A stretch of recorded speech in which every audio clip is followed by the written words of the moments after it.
Hey everyone! In today's video, I would like to share a marinate recipe for my grilled chicken. But before that, I'd like to thank our subscribers and viewers. And if you haven't subscribed yet and you're interested on topics like parenting, lifestyle, and resources about autism and recipes like this, please do subscribe to our channel. Just look up for Midas Touch on your YouTube app, or just click the subscribe button down below, and don't forget to click the bell notification so you will be notified for our upcoming videos. So without further ado, I would show you the marinade recipe for this very delicious grilled chicken.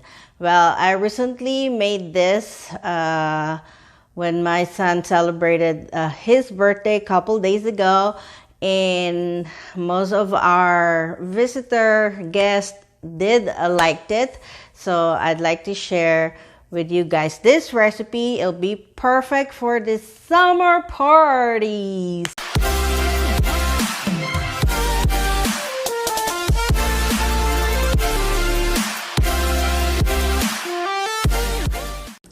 For the exact measurements of the ingredients, I will put it on the description down below. But take note that on my video, it looks a lot because this is times 4.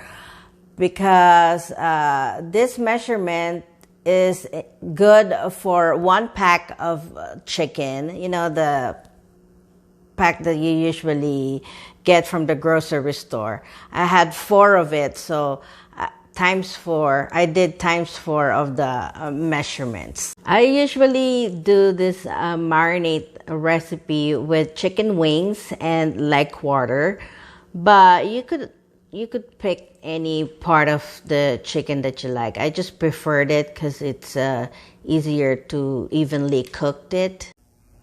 Also, this recipe tastes better on a charcoal grill. So you have that smoky taste on it. But, you know, you could also use it on electric grill. But I prefer to have that charcoal taste, or the smoke taste of the charcoal. You know what I'm saying. Here's a marinade recipe for grilled chicken. What we're gonna need are chicken wings, or any part of the chicken that you want. We're gonna need sugar, salt and pepper, soy sauce, oyster sauce, chicken bouillon, lemon, and garlic.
Hey everyone, in today's video I would like to share a marinate recipe times 4 of the recipe. This